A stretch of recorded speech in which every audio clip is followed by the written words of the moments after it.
What is up, guys? Welcome back to another video. Today is my September wrap-up.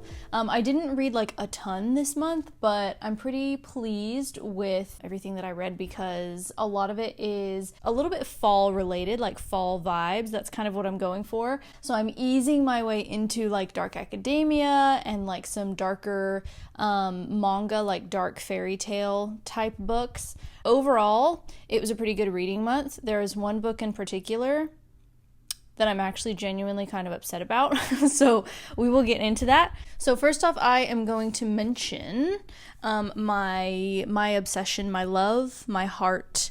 I feel like the black part of my soul, the part of my soul that is dark, this manga series like satisfies that part of my soul. It's the Girl from the Other Side series. I don't know how many there's going to be. Currently there's about 12 of them, and I bought the first 11 off eBay for like a steal, so I'm rereading them before I watch the anime.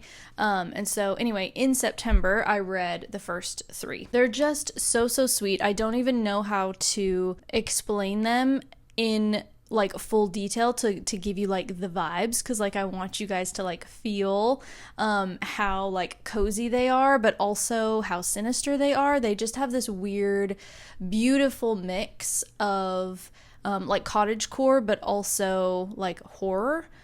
So basically there's a curse, and whenever you become cursed, you become this like weird demonic looking creature. And for whatever reason, this little girl named Shiva has been abandoned. And luckily this creature, who everybody assumes is bad, all the humans assume the creatures are bad, he actually decides to, he takes care of her basically.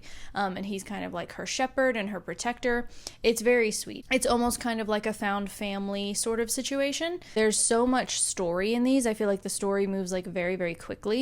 We've already like met a whole bunch of new characters that's kind of opened up another like element of the plot, and I'm obsessed with them. For me, they are like the perfect cozy fall read because they have those like darker undertones that you want around like fall winter time, but then they also feel so cozy and wholesome. They are wonderful. I am thoroughly enjoying them.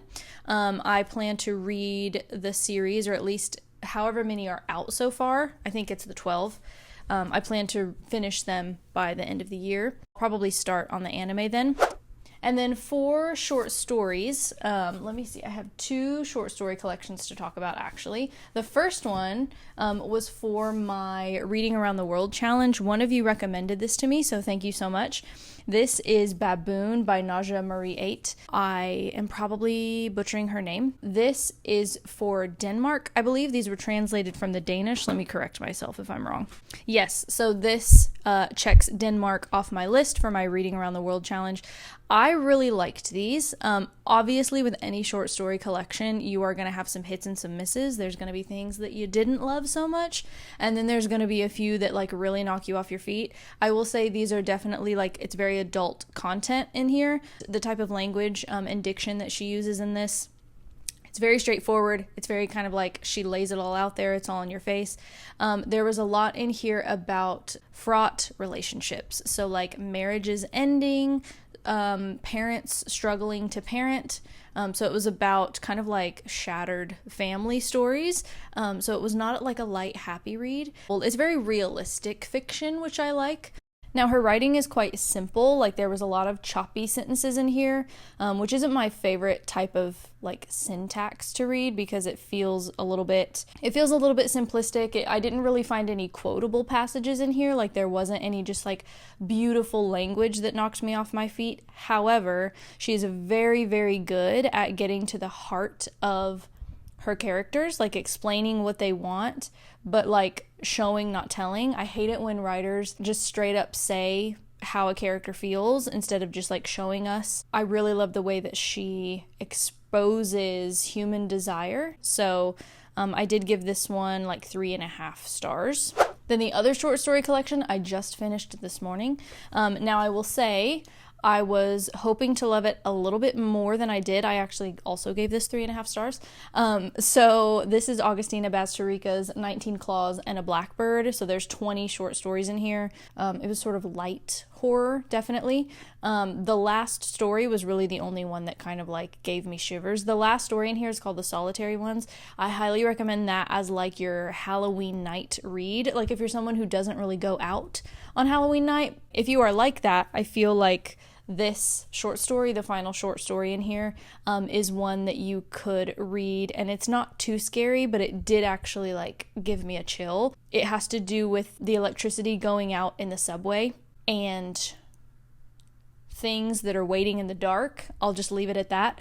I would say trigger warning for suicide. There's a couple characters actually who end up like passing away, so that was like a pretty prevalent theme in at least 3 of the stories in here. So even though I didn't love it, I wasn't as obsessed with it as I was with her novel, Tender as the Flesh, which is about cannibalism. She has this way of ending a story. Like, she is like a last line queen. I don't know how she does it, but she can write a story, and she did it with her novel, and then she did it with like at least 2 or 3 of the short stories in here, where you think you know what's going on. You think you know what the narrator is thinking. You think you have them figured out. You're like, oh, okay, I know how this is going to end. And then she will deliver a final line that literally flips the story on its head. She did that with Tender as the Flesh. Like, the final line knocked me off my feet. I was like, oh my, because it changes the way you think about the narrator. It completely, like, upon a reread, it would literally change your entire viewpoint of the character and what they're going through. It's kind of crazy. Like, it's like her superpower. I don't know how she does it, but for that reason, honestly, I could probably bump this up to a 4-star just because of that, because it's so rare that I've ever read an author who can do that so well. It's worth the read just for those 2 or 3 that like totally spun me around. So I did actually really enjoy those. Then moving on to the novels. So I read 3 novels. There was no nonfiction this month, I'm realizing. That's kind of been a more recent theme, so I guess maybe I'm moving away from that. The first one was Kudos by Rachel Cusk. So I finished the Outline trilogy. This is the 3rd and final book in that series. I will say I was hoping for a little bit more. I think I only gave this like 2.5 or 3 stars. I was hoping to find out a little bit more about our main character, about, is it Faye? I always forget her name because it's only mentioned like once. I think her name is Faye. Because the whole thing is like she's this mysterious main character. I feel like she's the main character of any book that I've read that we know the least about. Because the whole idea with this series is that you get little glimpses of her, but only through the eyes of other people. The thing that I love about these is that it feels just like a long rambling conversation. There's not a whole lot happening plot-wise. Like, the whole thing with the plot is that she's like going to like a writing, like a speaking event, because the narrator is an author.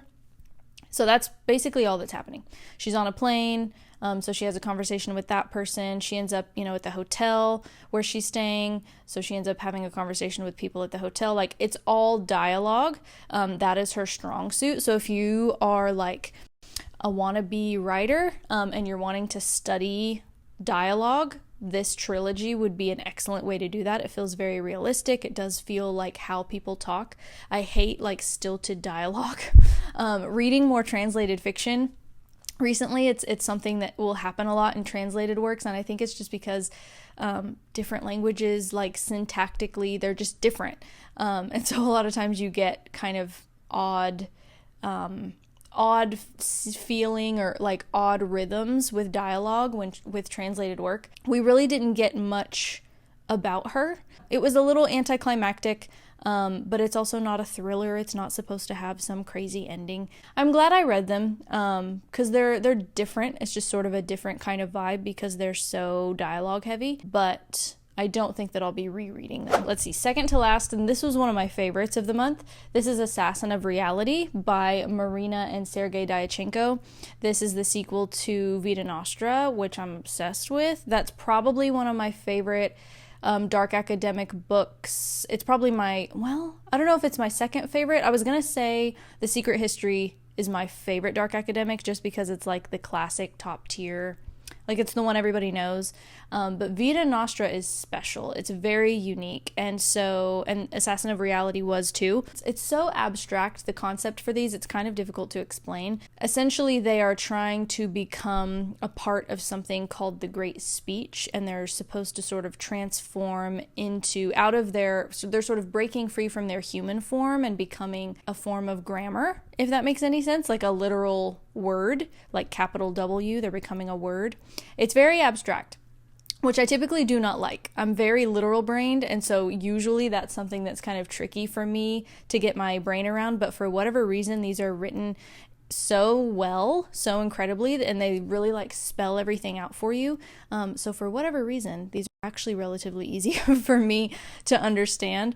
I didn't love this one as much. Honestly, I think it could have been longer. I would have read 100 more pages. And typically the only like complaint I give books is like they're too long. And I felt like with this, it was almost rushed a little bit. And I would have loved at least 50 more pages, even 100, because I just love the story.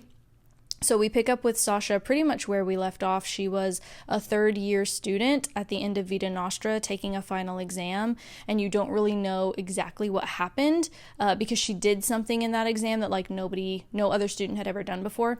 So we pick up simultaneously at the end of that final exam, but also 15 years in the future. If you don't like books that mess with time and like time loops and that kind of thing, you're probably not gonna love this because that's exactly what happens. There's a romance in this, but it's not super heavy. I wasn't really on board with the romance. It's kind of funny that I say that, on board, because it's a pilot who she like falls in love with.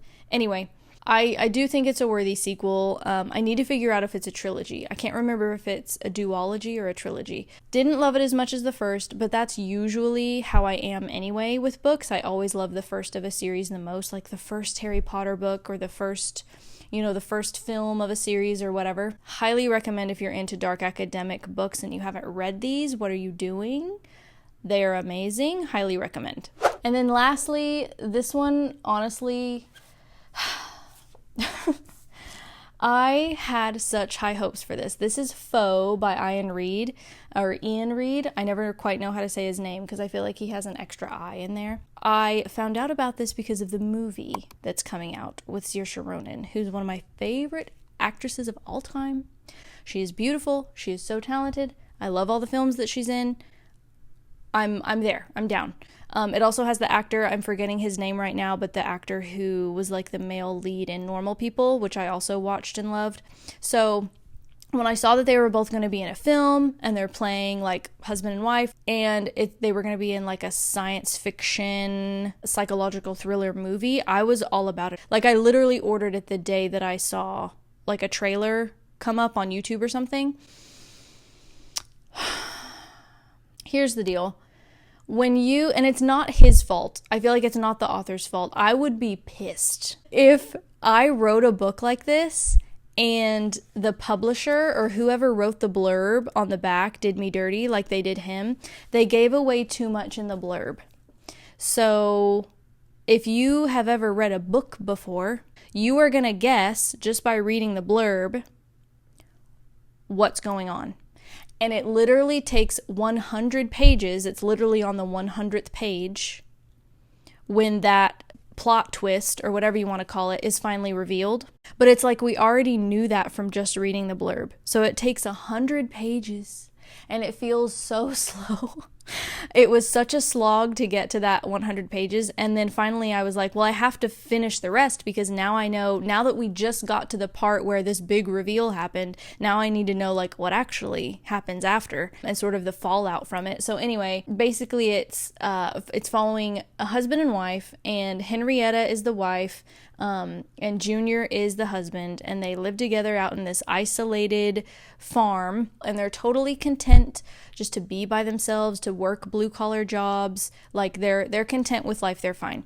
But there's this thing happening, I think it's just called the lottery or something similar to that.